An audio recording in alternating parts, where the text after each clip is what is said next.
And you're welcome to the Sunday Paper Review on Off the Ball. John Duggan here, sitting in for Joe Malloy today. I'm delighted to be joined by the Irish Independent sports writer Vincent Hogan and the Associate Editor of The Currency, Dion Fanning, to review the stories of the day. Vincent and Dion, you're very welcome.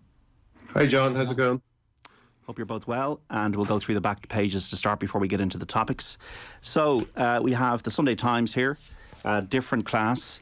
This is Mason Mount's hat-trick against Norwich for Chelsea. So we've a 7-0 win for Chelsea yesterday in the Premier League. And also the more important story, I suppose, at the bottom. President, there's an appetite for GA changes. This is after Proposal B to have a league championship structure for the Football Championship failed at Congress yesterday to pass the 60% required. So we'll discuss that off the top here.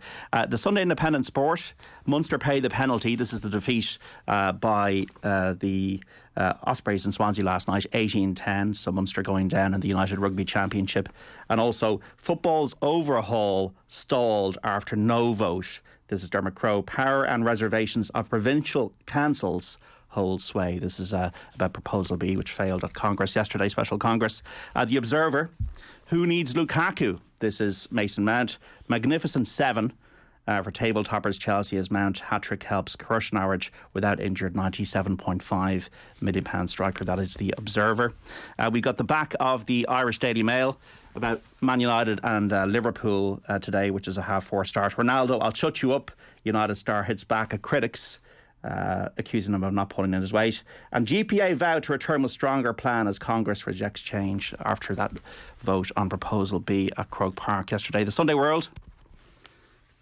Pay the money, Mo Salah. Liverpool owners warn fans won't forgive losing Super Salah, who's looking to score for the 10th successive game today against Manchester United. And Ronaldo's war cry, I will close mouths and win, writes Kevin Palmer at the back of the Sunday World.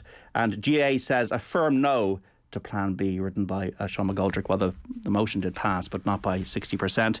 The Sunday Mirror Sport, Ole's title kings. United boss warns stars, don't be the ones to let Liverpool catch us. And Proposal B falls short at Congress on the back of the Sunday Mirror. The Star, which is more of an English version on a Sunday. No more mistakes, Ole, we've got to stay in our perch. And mountain of goals, Chelsea 7, Norwich 0. And then the back of the Irish Sun on Sunday. Mick McCarthy, Bluebirds, Axe Mick, and Doormen. As of course the Ballon d'Or. I win everything, says Ronaldo, so I don't care about snipers taking shots at me. And Mo Salah, I'll tell myself I'm the best player in the world all the time. And fan lash at Toon. Crystal Palace fans have accused Newcastle's new owners of terrorism, beheadings and murder. And then Tom Parsons, a picture of him on the back of the Sun. Motions apart, Tom, we still need this to change, possibly at a motion that's put forward before Congress in February when the GA reconvenes administratively on the structure of the Football Championship. What we're going to have next year for 2022 is the Provincial Football Championship as normal. We're going to have the All-Ireland qualifiers, the back door, no Super 8s, so we'll have quarterfinals as it was between 2001 and 2017. We will have a secondary as well, Charlton Cup. Vincent, I suppose that's probably the best place to start, Proposal B and its failure to pass Congress yesterday. Yeah, it's not a big surprise, John, really. I suppose the one thing you would say is any kind of depiction of the GA as dinosaurs. I mean, a majority did support this, but a very small majority, and it needed 60% of the vote to go for change. And I think it's very disappointing, I'd say, just even from a neutral's point of view, for me, that we're now essentially going to have a reversion to the Championship of 2017 style. And I think the Football Championship hasn't been fit for purpose for a good number of years. We've seen what's happened in Leinster. But one of the quotes of yesterday that stands out for me is from Declan Bohan, the Leitrim secretary. And he describes the grim realities visited on them by their 26-point defeat by Mayo in this year's Connacht Championship. The structure we currently have is broken, he said. We met the footballers of our county after we exited the championship this year and were told in no uncertain terms that if something doesn't change, you won't see us again. That's the reality.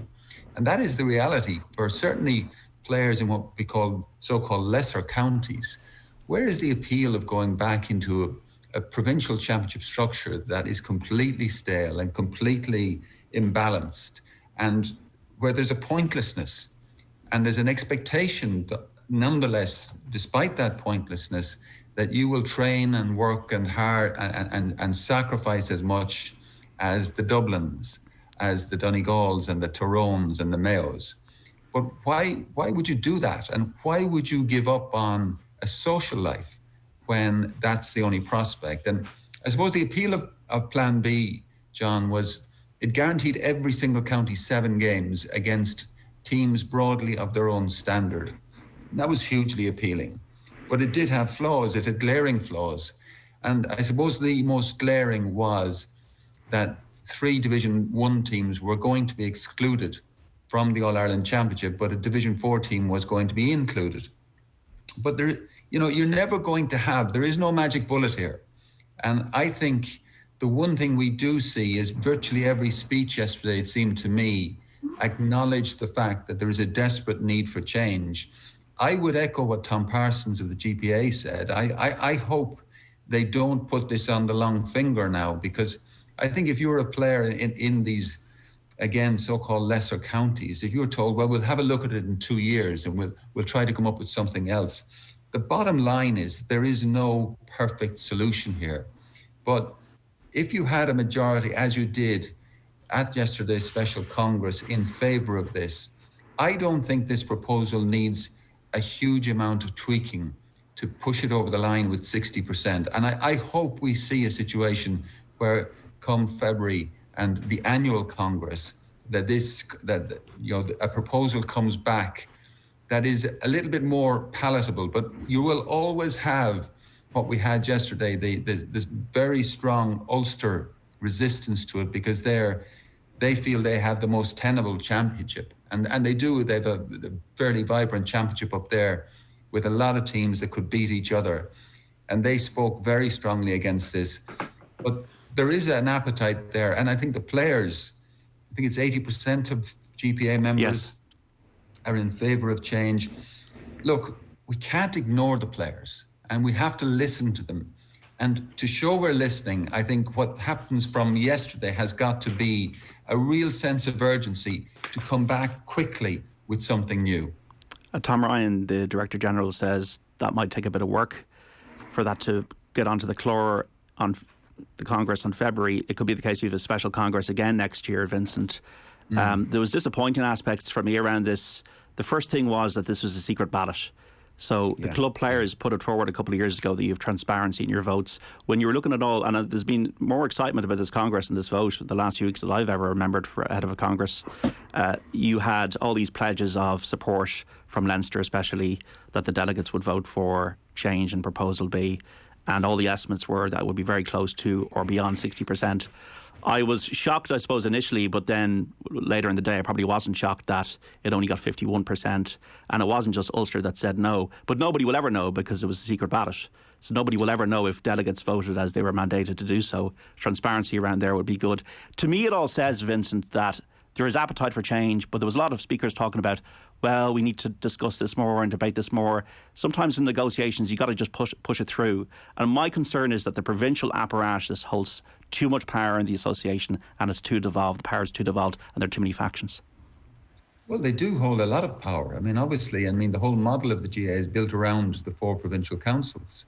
And I agree with you completely on the transparency issue, John. I mean, you saw the kind of the sense of outrage when it was even put on the floor that time, that let's have a proposal for transparent voting. Like, this is, this tells you a lot about how defensive people can be within the whole shell of the GA when it comes to talking about change. Imagine not wanting clarity out there on how you voted in a situation like this. It was the first game of the season. Go ahead, Vincent. Yeah. It's just quite bizarre, and it's a bizarre mentality that really belongs, I think, in Stasi East Germany almost. Well, it's very Irish in the kind of the wrong way, and it's quite political, obviously.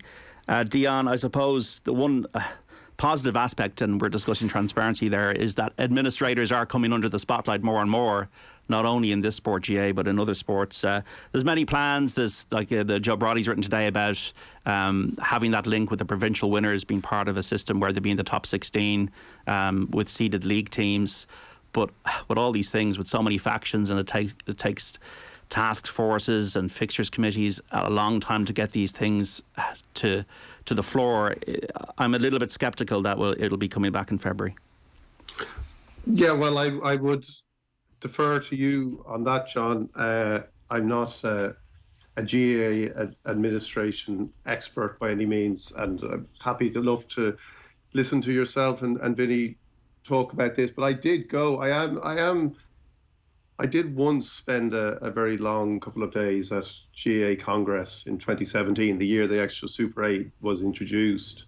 And I think, like in reading Joe Brawley again today, I think one of the things that strikes you when you're there, apart from like that great GAA commitment to bureaucracy and everything that goes with that, is, and this is a good thing, is that sense of the delegates on the floor, that belief that they are representing something that is more than just a sporting organization, that they really believe, in the kind of the Joe Brawley, if you like, vision of the GAA, a organization that is unique and is for everybody, and is rooted in the club, and then is rooted in the provinces. And the problem, as it seems to me, as somebody looking from the outside, is that what you have now is, with that at one side, you then have more and more demands being placed on players, for many of them, fewer and fewer rewards and fewer good days. And that is the problem. The increased professionalism, if you like, on one side, and the whole culture of, because of how far ahead and how much progress the biggest counties have made in football, that everybody has to be doing that. The classic, we're training at 6 a.m. on Christmas morning, or whatever it is. And most of it, to my view, and is probably completely pointless. It is an arms race. It is to be seen to be doing something, but it doesn't do anything. But it makes huge demands on people. And then, as Vincent said, you have these counties and these players who make these huge sacrifices for very, very little. And, we saw it in the attitude of certain administrators during the week on Off the Ball, when they were talking about, the players won't be around in a couple of years. They see that there is this clash.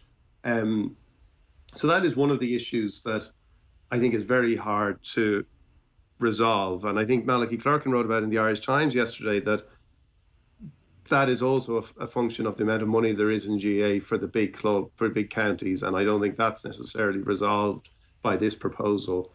But it does also strike me, again, looking in, is that the leadership, I don't know, and Vinny would answer this for me more, like, I don't know how strong the GAA leadership have been on this. And it seems to me that, when it came to the crunch, the provincial councils, and people talk about their power, and they talk about it sometimes in a way that seems like that this is a bad thing. But as Brawley lays out today, and as other people laid out, like for some of them, though the Ulster Championship, the Connacht Championship to a degree, these are important. These still matter to them. Now, I think they've been weak and fundamental. Obviously, Leinster has, Munster has, because the jeopardy has been taken away to a degree. Like, and I remember as a kid following Gaelic football, and, if Kerry lost to Cork, that was it. Like, they lost the Munster final, that was it. That's not the case anymore. But these proposals seem to me that would weaken that even further. And then you end up in a situation like where these provincial championships become like the FA Cup. Everybody talks about the magic of them, the importance of them, but ultimately, when the big teams don't care whether they're in them or not in them, the game is over.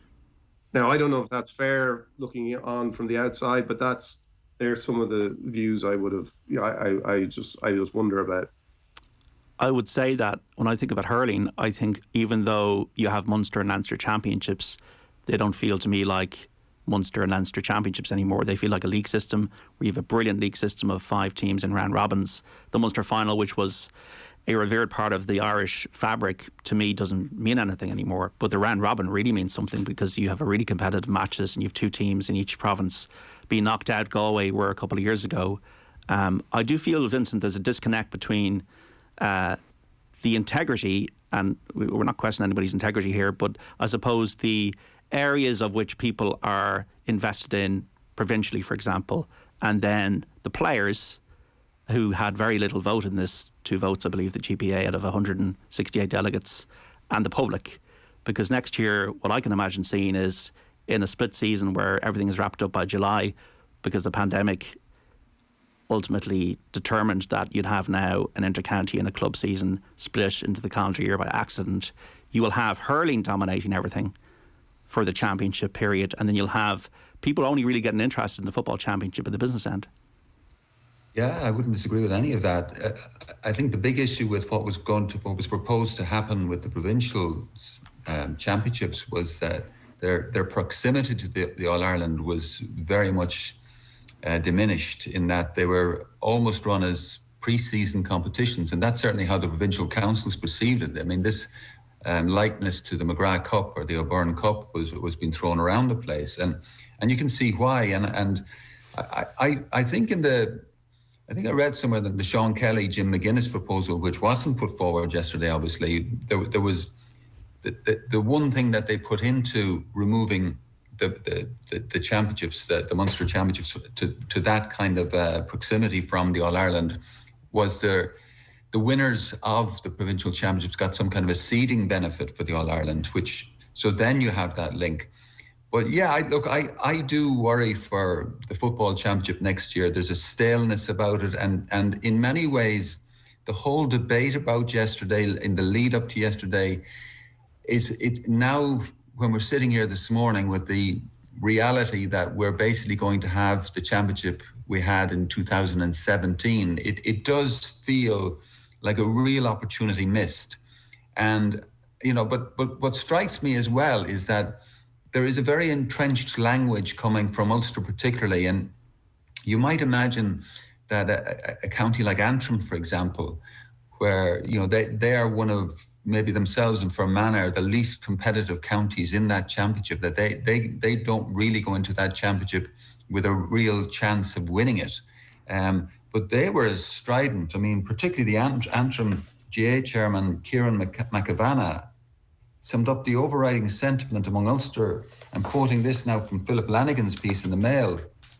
And he said, do not rush into change because of outside voices. Now that's a line that really is resonant of paranoia and a real culture of feeling defensive against people suggesting change. Because who are the outside voices? The players? Because if you get into that kind of a mindset, that how dare the players be suggesting something, you're in a very dangerous territory here. Because I think, there's obviously no suggestion of any kind of militant action from players over this, and I very much doubt there will be. But if the players lose interest in what they're being presented with, then the GA has a very fundamental problem on its hands. And I think the appetite of players, certainly in weaker counties, to commit to a structure that is patently not fit for purpose is clearly waning quite dramatically. And we're about to head into a year 2022 when hopefully, post-COVID, we hope, travel opportunities are going to open up. And travel opportunities for young men in particular, maybe coming out of college, will open up. Maybe J1 visas are back on the board. Like, you're going to have a situation in a lot of counties looking at that championship next year, and a lot of men, I think, saying, why would I bother? Why, in all honesty, why would I bother when I can do so much else? Vincent, but when you say, who are they talking about when they talk about outsiders? Is there any doubt that it's the players, which is an extraordinary. They might be talking about the media, Dion. I mean, I know yeah. we took a strong position here on OTB. We're not a public service broadcaster. We took a strong position. I took a strong position. Ger Gilroy took a strong position. But we also had Brian McAvoy on. We had Michael Reynolds on to give their points of view. And a lot of this is cloudy because of the fact that you don't know the transparency of the vote. You don't know if this was a vote against Proposal B because of the merits or not of the proposal and it wasn't perfect, or whether it was a vote against change. What I suggest, John, I don't think it's necessarily just the media. I think it's part of it. That's what he's referring to. And you know, a journalist with a strong opinion is frowned upon. But most journalists who've written about this are members of GAA clubs themselves. They're GAA people. But I think that embedded in some of this, and I'm not necessarily saying this is what he was talking about, is there is an inbuilt resistance to the GPA as well. And the GPA is the voice of the current intercounty players. But isn't that it? Like, that is the thing. And like, I don't need to preface everything with being not a true Gael, but as an outsider, like, sometimes this idea of the uniqueness of the GAA grates, to be honest, like this idea that the GAA, and when you see a debate like this, you look at it and you go, this is the exact same conversation, the exact same tussle that has existed everywhere between administrators and what they see as troublemaking players. And, you know, the GAA may be actually behind the curve on this because of the amateur status, but like, this is like Tom Finney wanting to leave Preston in whatever year it was, and the chairman just telling him, why would thou want to go to Italy, Tom? You'll be staying here for life, you know? And the idea of the GPA or whoever as the outsider, as the people who don't really have any concerns for the greater good of the association, seems to be quite a widespread one. And there's obviously the media fixation then as well. But when you hear those quotes, you think this is the kind of GAA that you would be familiar with, or some of us would have heard all our lives about various things, whether it's foreign sports or whatever. It's the same, that same voice. And I think, like, I know, like, we had in the Currency with a piece by Paul Flynn yesterday, and I like talking to Paul during the week about it, Paul, and he wrote it in his piece. He wasn't very confident at all that this would pass. Like, he felt that when it came to the crunch, maybe because of the secret ballot, maybe whatever, it wasn't something that was going to be embraced this time. And part of it, and I again remember from the Congress I was at, that sense that there are almost fifth columnists, if you like, present within the GAA in the form of the GPA, is something that seems to take a long time to change. Well, I think that it's the issue I would have with it. I think it's very varied. I think Tom Ryan and Larry McCarthy were quite progressive at their press conference the other day when they advocated, Larry McCarthy about being bold about Proposal B. Kevin O'Donovan has spoken very well from Cork on this and has come across as a moderniser. I just think it's so factional, and I really don't know 100% what they're thinking of any delegate is, because I don't know what their vote is. And yeah, I wouldn't disagree with that at all, John. I think it's very important to say that this has been really well debated, and you know, it has been given a really strong airing. So I'm not trying, and again, I've made reference to this earlier. I hate this thing that, you know, the easy thing now is to depict the GAA as dinosaurs who just won't move. I mean, the GAA has moved in so many fresh and new directions in the last few years.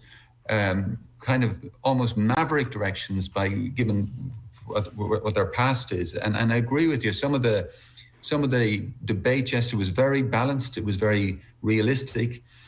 I just hope that this doesn't go on the long finger now, because the appetite is there for change. And as I said, almost every speaker seemed to reference the need for change. And you know, players don't have a small eternity to play. If you're a 27 or a 28-year-old now in Leitrim or Wicklow or wherever, and you're thinking, I had a chance maybe in 2023 of something that would give me what Proposal B was saying, 7 competitive matches against teams of my standard, of our standard, that would keep you kind of thinking there is a future in this. But if you hear this debate, and I've heard some people reference maybe in 2 years' time, let's not rush it. Well, that 2 years' time is 40 years' time to him. That sounds tactical, though, as well, in some ways, Vincent. Yeah. The other thing I'd say on that is that everyone is in favour of, or most people would say they're in favour of change in the abstract. It's like being in favour of freedom of speech in the abstract. You know, the rubber hits the road when you've actually got to confront the change. And like that is, I would always be wary of people who say, oh, we must, this, you know, we'd like to do something, but this isn't it. Like, change has to come incrementally, really. And a suspicion of change, but an idea that, oh no, I'm actually in favour of change, is the kind of the sort of conservative rallying cry in some ways. So I think I wouldn't disagree with that, Dion, but I would say that you know, a lot of people could see glaring flaws in this, and yet a majority voted for it. So it's more than an abstract thing for a small majority at the moment, and it doesn't take a huge leap to get 50.6 to 60. In my view, if the will is there to try and address the problems that people were speaking about over the last day, and to actually deal with them in a really proactive, aggressive way now, because I think there are players considering whether they have a future in county football at the moment. Yeah, like Kieran McCavanagh, you said there, Vincent, we're not backward looking. We're one of the most progressive organisations in this country, if not the world. Let us come out of the pandemic and see how the Tailteann Cup fares. Let us take a bit more time and come back to this. So I don't really know what outside forces he was talking about. But yeah, I do think the players, have they been snubbed? I kind of feel that they have. It's easy for them to interpret it that way. I think it was significant that Larry McCarthy and Tom Ryan both came out this week in favour of Plan D. But there are a lot of different issues to this, and I can see, for example, that a lot of the debate over the last couple of weeks was about revenue streams. You know, what would the revenue streams be? What no one really addressed, I felt, was that what would be the preparation costs, because this is the elephant in the room for inter-county GA at the moment. Certainly with the bigger teams, the cost of preparing teams. And I mean, if suddenly you've got 7 games, you probably need a deeper panel for 7 games in relatively quick succession. I think it's 7 games in 10 weeks or something along those lines. So it's quite possible that the preparation costs, which are already a red light blinking in every GA county, that the costs attached to that could go up. So I'm not by any means saying this is the perfect thing, but what I am saying is something has to change, and we now have a situation where it just feels like we're back in quicksand, and I just hope that the energy is there to find a solution. We're not going to get a perfect solution, and somebody, whatever is passed, whatever eventually gets that 60%, there are going to be people unhappy. But it's not as if they're going to be shouted down. Like this, everything can be looked at and looked at and looked at. But right now, the most important thing for me is that players think inter-county is a viable prospect for them. And I think in an awful lot of counties, they don't feel that. I would agree with that. I wonder what Galway hurlers are feeling, Vincent, after the news emerged this week about Henry Shefflin being appointed as their new senior manager. Kilkenny legend. I think he's the best hurler I've ever seen, personal view. We know the great work he did with Ballyhale. It's not easy to win 2 All-Ireland club titles in a row, whatever talent you might have. And I think when he walks into that dressing room, there will be an immediate respect. And you know him a little bit, Vincent.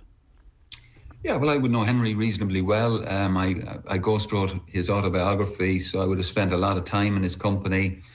A really fine individual, getting away from the fact, yes, I would agree with you, he's probably the greatest hurler I ever watched as well. I'm a good bit older than you, John. I've probably seen a lot more. But I think for Galway players, this would be a really, really exciting appointment. And just, it seemed to me that it came from out of the blue, but I was reading Dennis Walsh's piece in the Sunday Times. Dennis is suggesting that they came up with a short list of 30 from the get-go, and that he was at the top of that list. And that's not whatever soundings were made to him at that stage. The response they got was that the timing just wasn't right. And that was always the vibe I would have felt with Henry, that, he would have been uncomfortable, certainly with the prospect of managing against his own being Ballyhale in Club Championship, and obviously Kilkenny in Leinster and All Ireland. But in accepting this job, and I don't know whether they went and asked him again, or whether he came back to them and said, I've maybe had a little thought about this. But it's an appointment, John, that electrifies the championship, in my view, because Galway were seen, certainly in this year's National League, and remember, they shared the National League championship with Kilkenny because we didn't have a National League final.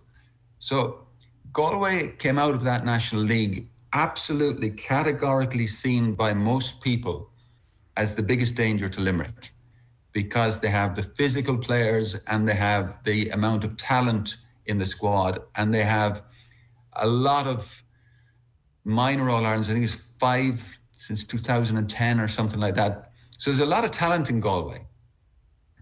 And obviously there is the inevitable question, can he turn Joe Canning's arm and get Joe to come back out of retirement? And I don't know, maybe conversations have been had there. I wouldn't be privy to them, but... What's your gut telling you? My gut tells me Joe might stick to his guns. I think he's had some terrible injuries, John. I think over the years, his achievements, and we look at this incredible skill in front of us, but the amount of work just to get onto the pitch for Joe Canning in the last few years, and it's work done in very unseen places, gym work, physio work. He's had some horrible injuries. And certainly in his interviews since he made that announcement, he's been categorical, no, he won't go back. Now, I don't think on any level Joe Canning imagined he was walking out of a dressing room that Henry Shefflin was walking in another door. I'm sure it's certainly crossed his mind, maybe.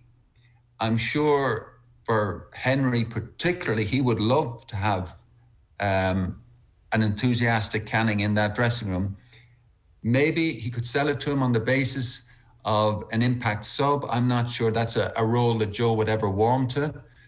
But it certainly, there was a suggestion, for example, that if Davy Fitz got the job, that they had connections going back to winning an LIT together, Fitzgibbon together with LIT. So that was a possibility. I don't know. It seems to me that Joe sticks very much to his guns. I think maybe if any man can change his mind, it's Henry. But either way, with Joe or without Joe, what happens in Galway over the next year is going to be utterly compelling. Absolutely. And I think even by reading Dennis Walsh's piece about the process was thorough. Eddie O'Sullivan was involved in part of the recruitment, which was interesting.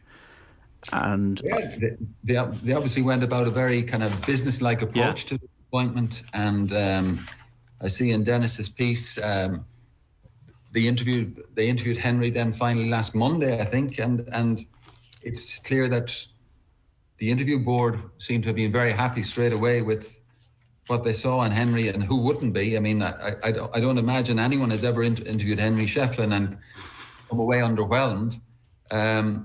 And the appointment seemed to happen very, very quickly, because, it did seem certainly on Tuesday evening that the general narrative out there was that Davy Fitz was the front runner. I think Jeffrey Linsky and Brian Hanley were in contention too. Nobody was mentioning the name Henry Shefflin. And then suddenly on Wednesday evening, the story broke. And I would say Galway GA are very happy with how confidentially they did their business, because, it's normal in these things that some leakage gets out, but none got out of this process. Is that something... Sorry, John. Go on. Vinny, on that, is that something that would be in keeping with Henry's style as well? Like, again, Paul Flynn on the Currency yesterday was saying that one of the things he was impressed by in this, and he felt would be part of Henry Shefflin's style, would be this need for trust, and that it doesn't get out. Like, the fact that it just took everyone by surprise is almost characteristic of Shefflin in its own way too, because he is unassuming.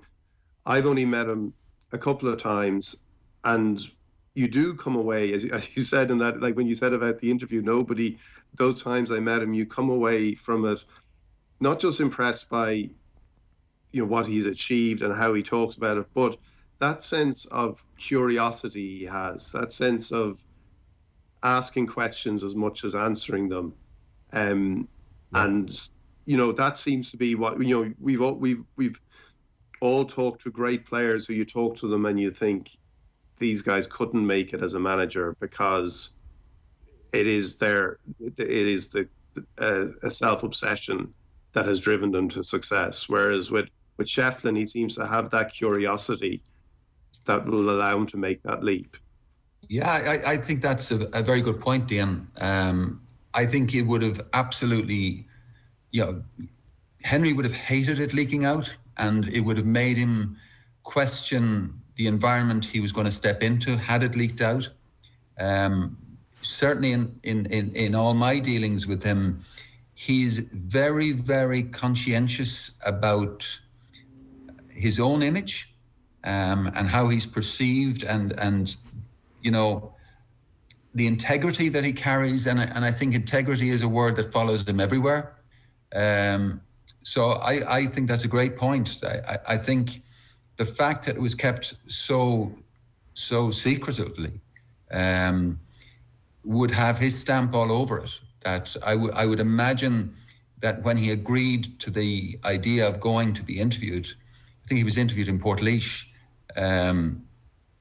he would have been absolutely adamant that it had to happen in a very almost covert way, that it certainly wouldn't be in the local bar, the bar of a local hotel or something like that. That's just not his style.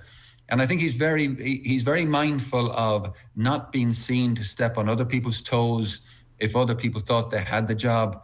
And, certainly next thing his name was being attached to it, or certainly if other people were still in the job, that wouldn't be up his street at all. So, yeah, I think the secretive aspect to it, which a lot of people would say wouldn't be typical Galway in many ways, I think it's certainly right up Henry Shefflin's street. It's amazing. For years, Henry Shefflin would have thought about only one thing, which was Kilkenny hurling. And now, Vincent, that he wakes up in the morning, the first thing he'll probably think about is Galway, and the second thing he'll probably think about is Limerick.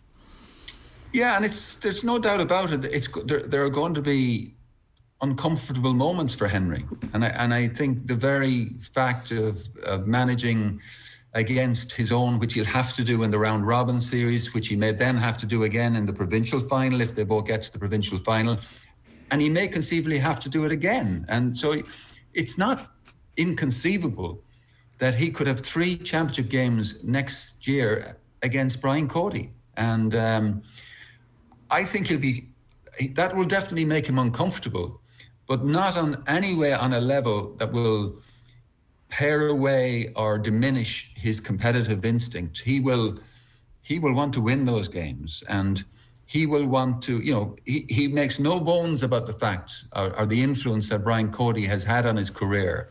But what we saw very quickly when he stepped into management with Ballyhale was he would do it his way. And I remember sending him a message when they won the second All-Ireland. I don't think people appreciated the scale of that achievement. Think of it logically. The amount of time it takes to win an All-Ireland club with your club championship, and to win a county final is a big thing. And for many clubs, the idea of being bounced straight into a provincial club championship straight away is a real pain nearly, because they want to celebrate their club title. But Ballyhale went into the club Munster or the Leinster Club Championship and went all the way and won the All-Ireland. Now, to get that group of players and get them to go again and do the exact same thing again, which Matty Kenny did the same at Coola, is a phenomenal achievement.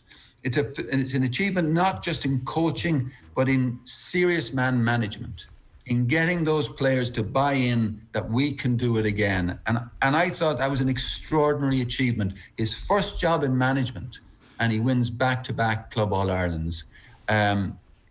You can see why Galway have gone for him. You know, you can see the way he carries himself, the aura he has. You know he's going to walk into that Galway dressing room and you will hear a pin drop. It'll be that quiet. And he will always have that aura. And it's hard to see if Galway haven't missed the boat in being the team to really, really seriously challenge this Limerick team of the ages. It's hard to see him not getting the very best out of them. It's going to be phenomenal. It's going to be phenomenal just in terms of his relationship with Cody, his relationship with Kilkenny. But if he can get Galway flying, they may be the team to bring down Limerick. Because let's be honest, Limerick right now believe they should be 4 in a row champions. They messed up against Kilkenny, fell way behind in the opening 20 minutes of the 2019 semi-final, and Limerick just couldn't get back in time. Probably should have got a 65, didn't get it, game over, lost by a point, and Kilkenny went into the All-Ireland final and were hammered by Tip. So Limerick absolutely, categorically believe they should be going for 5 in a row next year. That's how good this team is. Henry will see his job as not just winning Leinster, but going head-to-head with that Limerick team and bringing them down off their pedestal. And as well, Ballyhale, I was thinking that they also overcame the fact that they lost 2 panellists in road tragedies, tragically. So there's obviously, they came through all of that as well as winning the 2 clubs, Vincent. Man United against Liverpool, 4:30. I suppose the best article I read today was written as a serialisation of a book. So actually it wasn't an article, but it was published in the Sunday Times, Dion, about Patrice Evra from his book, I Love This Game, going into, I would say, grim detail of the racial abuse he received at the hands of Luis Suarez in a match in 2011 between Liverpool and Man United. I won't repeat some of the stuff on air, but the facts are Suarez was given an 8-match ban and a £40,000 fine for racially abusing Evra, and people didn't really come out of it that well, but it's the best thing I read today, and it's I suppose it's a reminder that the some of the nasty stuff that you see off the pitch when it comes to Man United and Liverpool can sometimes get onto the pitch. Yeah, it is a very grim read, and it's a reminder of a very grim time and a particularly horrendous example of horrendous the way Liverpool handled it at the time, culminating in the players wearing those Suarez T-shirts before the game against Wigan, which I think they've apologised for. I think the club actually apologised to Evra for subsequently, but it is extraordinary reading back in it, and the details, as you say, are all there. But there is a line in it where he says Evra went to the referee Andre Mariner at the time when Suarez started racially abusing him, and Mariner said, he said, I just get this exactly right. He said, we'll deal with that later. And now it is something that I don't think you would see as a way of being handled today. I just want to check I just want to get that right on that. But that's it's extraordinary that is how. And I remember I was at that game, covering that game, and it was it was one of those games that suddenly everything happened afterwards. The story developed, and it wasn't something that you expected to take place the way it took place, but then it just revealed a tribalism that was kind of extraordinary and so damaging. And you had this situation where Liverpool fans were booing Patrice Evra, and they were booing because they felt of what a story which they couldn't really have any knowledge of the facts, but they were booing him because he had accused a Liverpool player, and a hugely important Liverpool player, of racism. But they couldn't see that this was, what this did, what this actually transpired, what this translated into, and it was a deeply depressing time. What happened now, Vincent? It's a good question, John. I'm not sure. I think, these games, certainly Manchester United, Liverpool, can become very inflamed. High intensity games, people are capable of doing irrational things, and I wouldn't be in a position where I could comfortably say it couldn't happen again.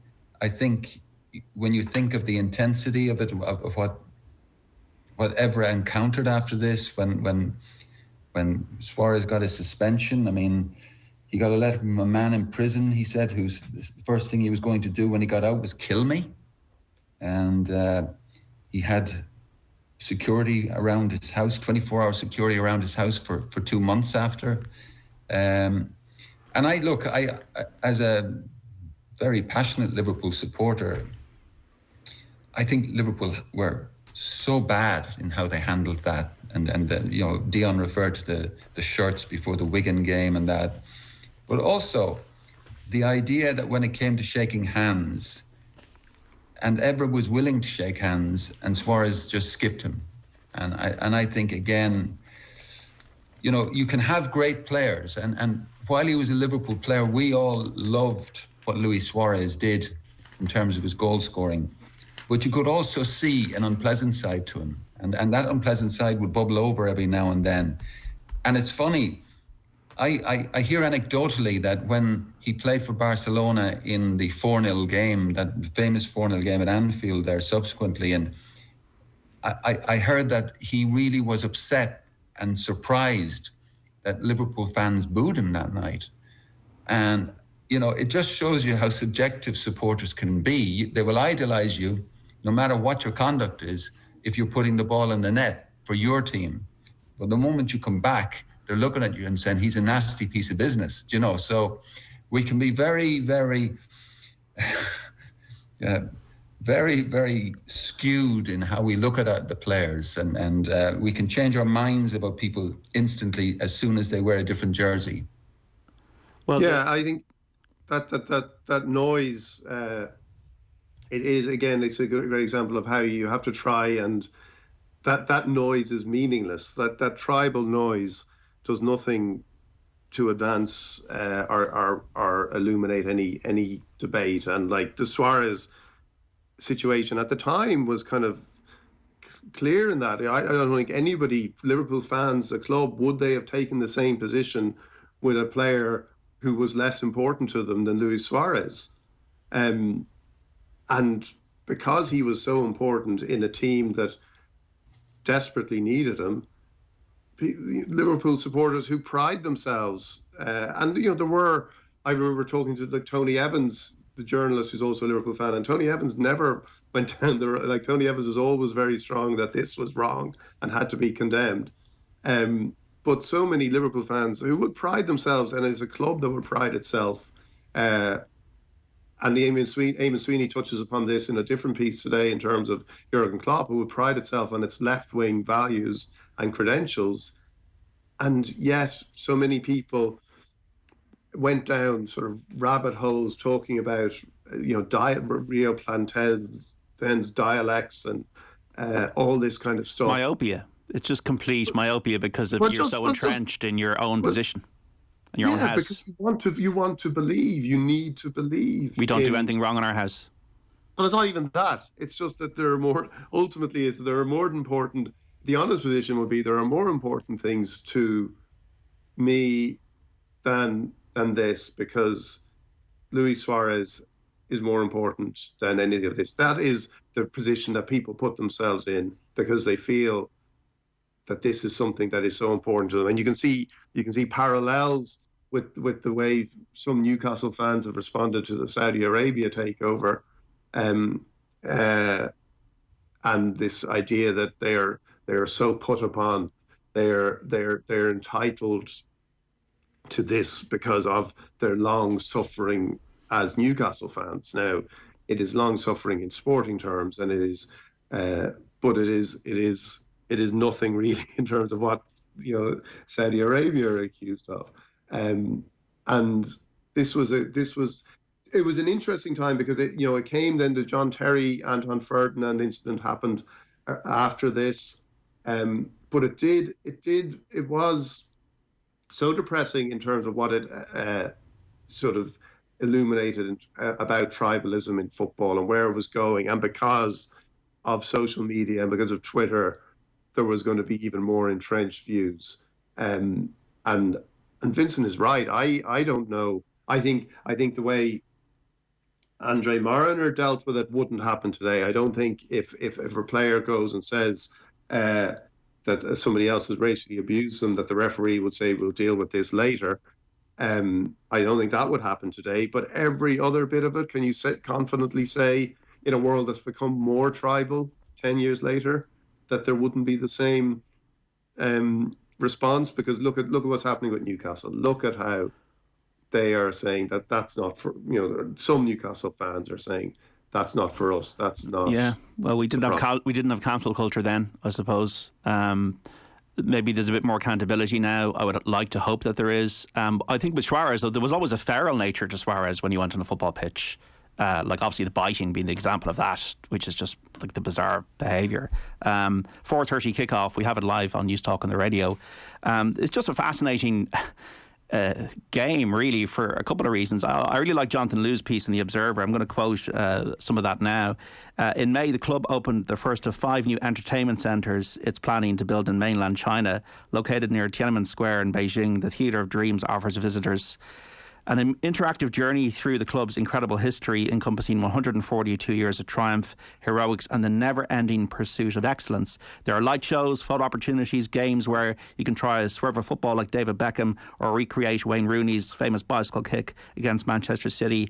A big screen plays the 1999 Champions League final on an endless loop. You can enjoy Manchester-style fish and chips for £13 or Manchester United speciality meat platter for £53. I'm reading this and kind of thinking, are the Glazers just happy for this to be this roller coaster, chaotic entertainment brand, just as much as winning the Premier League title back again? And is Solskjaer the perfect front man for that? Because there is such an emotional connection with the supporters and Solskjaer. We had Mark Lawrenson on yesterday saying that the standard that Liverpool were always judged to was the reaction of their supporters, and we saw with Newcastle and Steve Bruce that I think the chaos is almost maybe being embraced more than people think, because the argument, I suppose, every week in the 24/7 news cycle, Vincent, is that, well, Solskjaer, he's going to be sacked or he's going to go. But maybe it's a little bit of a different way that people are looking at it in the boardroom, Possibly, but, when, you look at social media when they were 2-0 down to Atlanta during the week, and the amount of social media suggesting Ollie's in trouble here, and particularly with the proximity of the game against Liverpool. I just think that it just seems a bit of a basket case of a club on many levels, with the way the Glazers, the financial model that the Glazers adopted. The way that they sign a 36-year-old Ronaldo for $500,000 a week. Now, this guy is magnificent, let me say. I'm not by any means downplaying how good a player he is, but he's 36. The view seems to be that they got him because Guardiola wanted him, and let's not let him go there. So almost as an overnight thought, let's get Cristiano back to Old Trafford. I just look at the way they're set up, and let's be real about it. They've had plenty of money to make big signings, but there's no sense of what way Ollie wants the team to play, in my view. And I was particularly struck towards the tail end of last season when Liverpool went to Old Trafford with Nat Phillips and Reece Williams as their centre-backs, and Liverpool desperately needing to get wins to try and scramble into the top four, and probably not looking like they were going to make it at the time. And United rested players in their previous match, even though mathematically I think they might still have had a chance of winning the title. So all the big dogs were out that night. Pogba, Bruno Fernandes, and Liverpool did a number on them with that centre-back pairing. And you look at the amount of games you see these world-class talents just not turning up in. And you watch Liverpool today, and all the talk right now is that Salah is probably the best player in the world, and he may well be. And it is a tricky one for Liverpool. You know, do they explode their wage structure and give him the deal that he seems to be asking for? But you watch the way Salah plays, the way Bobby Firmino plays, the way Sadio Mane plays, these three superstar frontmen they have. Watch the tracking back they do. Watch the chasing they do. Watch how Salah protects Trent Alexander-Arnold today. And that's the humility, that's the culture in the Klopp dressing room that you won't see at United. And you can't see it United because of the model that they are. And Ole Gunnar Solskjaer is rightly loved by Manchester United fans. But I think the biggest weakness Ole has is he has no real ego, no real discernible ego that's identifiable in comparison to the players under his control. The idea that he can go in and rebuke Bruno Fernandes or Pogba or now Ronaldo about what they're doing or what they're not doing is just not credible to me. And that's why I think they're not really a credible dressing room, despite having all of these superstars there. And I also read, Dion, that Jonathan Norcroft's piece about Jadon Sancho, who, like Varane and Ronaldo, was signed in the close season. He led the Bundesliga for dribbles attempted in 2018, 19, 19, 20 and 2021, but is joint 86th for it in this season's Premier League. It's almost trying to fit too many attacking players into a system, and that's what I was trying to talk about, the chaos. And I wonder, are almost the owners happy to be in an Arsene Wenger-style Champions League position every year? But as Vincent points out there doesn't seem to be any comparison between Liverpool and Man United. Doesn't mean that Liverpool are going to win 3-0 today, but it's more likely than the other option. Yeah, although these games have become more interesting usually for the build-up than the actual matches. They have a tendency, going way back now, to be a real anti-climax. But I think everything Vincent says is right. Jonathan Lew's piece is, there's definitely a truth in that. And, you're reminded of Richard Arnold boasting about the rating the Manchester United app has, the 4.9 rating that the Manchester United app has, that was a couple of years ago, and talking about this in a call with investors and talking about how the club had more Facebook followers than, I think it was the NFL, the NBA, and some maybe the Major League Baseball combined, something like that. So those metrics are what the people running the club are interested in, and Solskjaer certainly feeds into that sense, as does the signing of Ronaldo of the club as a theme park. And the Atalanta coming back from 2-0 also feeds into that. But it's Atalanta, it's not Turin in 1999, it's not Barcelona, it's not the Camp Nou in 1999 against Bayern Munich, it's Atalanta at home. And so I think ultimately there is a problem there for Solskjaer. Ronaldo signing, I don't think it made sense. I think Sancho is one of the reasons why it didn't make sense. He scores a winning goal on Wednesday night, and it's like, this is what Manchester United signed him for. But you could argue that he was such a passenger for so long in that game that you don't know what would have happened with actually a fully functioning team, which he finds it very hard to be a part of at the age of 36.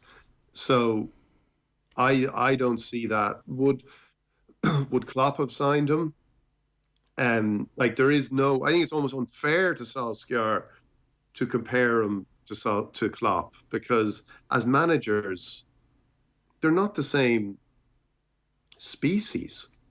They're not really in the same league, Klopp and Solskjaer. And there's no way, like Klopp, like you read an awful lot of articles about what Liverpool did and, the structure of the club and Mike Edwards and all these kind of things. But I always believed that none of it would have been possible without what Klopp did. No. And you see it in everything he does, the intelligence he brings to everything, whether it's talking about Newcastle, whether it's talking about the Super League, whether it's talking about Brexit. He has an intelligence and a perceptive quality and a curiosity, again, you come back to that thing, that so few managers have. And he transformed that club. The other structures were great. And but none of it would have been possible without him. And Solskjaer then is a middle of the road, mediocre manager whose reputation as a player has some value to Manchester United because he was part of those great nights. But I don't know how long that can sustain itself. I think ultimately, when you have performances like the Leicester game, you reach a point with all those players in the dressing room where they start going, why do we not have a manager who knows how to send us out to win these matches? Yeah, Eamon Sweeney's written about that at the back of the Sunday Independent today. And I think with Klopp, you'll know when Klopp's gone from Liverpool, the impact, not just as a football manager, but as a figure on Merseyside will be, because I think he's just absolutely totemic. We're not too far from finishing up, lads. Just, Vincent, I suppose a kind of a bit of a worrying story this in the back of the Sunday Times on allegations that the bullying allegations against Robbie Dunn, a jockey based in the UK, against Bryony Frost. So I'm just going to quote here. Through the past 10 days, having read and reread the British Horse Racing Authority's 120 plus page report into Bryony Frost's complaint against fellow jockey Robbie Dunn, it's clear that not enough has changed. Frost alleges she was subjected to bullying and harassment by Dunn over a number of years, claims that Dunn steadfastly denies, and which will be determined by a forthcoming disciplinary panel. The BHA report makes for grim reading, as it shows that attitudes to female jockeys inside the weighing room are nowhere near where they need to be in the early 21st century. Frost has stood up for women's rights in the weighing room. Others need to do the same. Now, this is the UK. I don't think we get these allegations in Ireland personally. We've Rachel Blackmore, the top jockey at Cheltenham, and won the Grand National, but not the best thing to be reading today. No, it certainly isn't. I read David's piece last week, and this week, that it kind of develops it further, where there are other female writers who, suggested that Dunn had behaved badly towards them, but when they were questioned on it, a lot of them kind of backed away again. And I think one of the trickiest things here in the BHA endorsing this opinion is that it's like breaking a cord of omerta, John. Within the weigh room, these things, what happens in there stays in there type of mentality. It seems to me that Bryony Frost has been very brave here, that she's come out and she said enough is enough. And I think, when you think of how intimidating physically jump racing is, I would have imagined the room has to be a very nerve-wracking place to be sometimes without this type of thing going on, without the kind of intimidation. And the fasting as well, yeah. And the fasting and now, you do feel there will always be an element of a hierarchy in those places, and people kind of have their own slot, and you don't cross them. But I don't know, reading this, it makes very uncomfortable reading. I happen to agree with you, John. I can't imagine this happening in an Irish weigh room. I don't think it would happen. I think, when you talk to the male jockeys about what Rachel has done, they are genuinely in awe of her talent, and her sex is so irrelevant in any of the debate. And you could see even Rachel herself, when she was having that phenomenal Cheltenham, and the TV interviewer inevitably wanted to talk about what it was showing young girls everywhere. And Rachel was getting kind of a bit tired of this because she thinks gender shouldn't be coming into it. But, what David has exposed here is something very troubling, and a culture within the weigh room that is very uncomfortable when asked to address it. And for that alone, I think Bryony Frost maybe deserves a lot of credit for shining a light on this. But it's not a comfortable read, you're right. No, and she's one of the stars of British racing, won the King George, and she's such a brilliant personality. I mean, I love her interviews. I often say I wish every jockey I went to interview spoke like Bríony Frost, because when she talks about her relationship with Froden and that, it's just wonderful. It's you know, it's beyond sport. It's so full of emotion and joy that it's a joyous thing. And even for someone with an uneducated eye like mine, when I go to racing, and I just love to see that human side. What do you want to finish up with, Dion? The cricketers didn't have the best of weeks. I suppose those wins over Pakistan and England are now fading in the memory. Yeah, there's a couple of good pieces by Ger Siggins and Peter O'Reilly today, and they're making the point, Ger's piece making the point about failures on the field. Now, Ireland weren't hugely fancied to get out of this preliminary, which, you know, and get into the T20 World Cup, because the T20 isn't their strongest form of the game. But still, the fact that they had it to beat Namibia on Friday and batted poorly and lost to Namibia probably puts it into shows the failure or shows the performance in a very bad light. But there is also, as Ger says, there are big questions to address for Cricket Ireland. There's no doubt the players have been let down by the shambolic development of the facilities at the National Sports Campus. You know, it's an important part of the practice area. The grass wickets should have been ready 2 years ago, but a recent photograph showed it was still scrubland and play will not be possible for at least 2 years more. It is astonishing that Coach Graham Ford has not thrown his hat at it by now, and several of the staff who have left in recent years have pointed at the farce of a virtual training centre. And I think the Sunday Times piece makes a point that their batting coach is based in the UK and they only get coaching with them when they're on tour. So again, we have a sports administration story, John. And you know, Cricket Ireland is a very well-run organisation in many ways, and an organisation that many of us would look to in terms of, you know, when we unfortunately have to look to discuss sports administration, we would look to it as one of the better ones. But this is a failure that will cost them, and it is a theme. You know, there's Paul Rowan has a story today, very interesting story about Fintan Drury, the football agent, among other things. His book and what he says about the FAI and how it was run and the culture in there. And I interviewed Fintan again this weekend too. And one of the things that is striking in his book, and when you talk to him across the FAI, the other companies he was involved in, Anglo-Irish Bank, Paddy Power, is how the reality is kind of hiding in plain sight.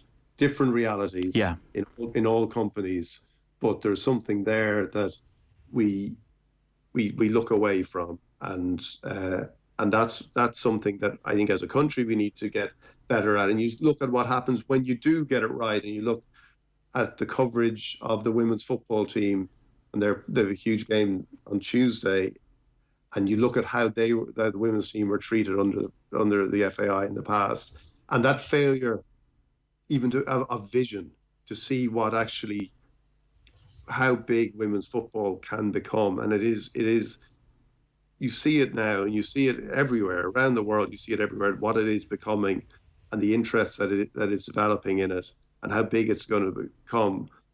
And then you look back and you think, how could, I know it wasn't, everyone was aware of this. I know it was a scandal at the time what was happening with the Irish women's team, but you see now with what's happening that there is some hope, and there is a chance of something better developing. Vincent, do you want to point the listeners, the viewers, to anything that we haven't touched upon? Not really, John. No, that's a wrap. Oh, yeah, there is that piece, actually, if I could just bring it up quickly. My colleague David Kelly has done a piece on the Irish women's team, who obviously, and I think it's been very brave of Vera Pauw in many ways, the way she has focused on putting them in against stronger teams, stronger nations, and saying that's the only way we'll learn. So there's been this series of, setbacks and poor defeats, but then, to play so well the other night against Sweden, a team they had no right to even consider trying to beat. And it's actually an interview with Anya O'Gorman, but it strikes me, Vera Pauw has always encouraged the girls to train with boys, and Anya O'Gorman trains with apart from her normal training, she trains with Bray under 17s as well. And if you think of what made Katie Taylor the boxer she was, it was always, she had no option at the time but to train with boys. And to see, and you can bring them up on YouTube, some of her sparring sessions with Paddy Barnes and that, absolutely electric. But I think it's a really smart thing to do, from the physical development of the players, and also what Pauw has done in getting them to play higher standard teams, because by all accounts, I didn't see the game against Sweden, but by all accounts, they looked really well organised. They were, yeah. It was the known goal that beat them. And hopefully Tuesday goes better for them. But I think they're certainly heading in the right direction. OK. Vincent Hogan of the Irish Independent and Dion Fanning of the Currency, thanks so much for your insight on the Sunday paper review. Enjoy the rest of your day, lads. Thanks, John. OK, Off the Ball on your radio from 1 until 7 on News Talk.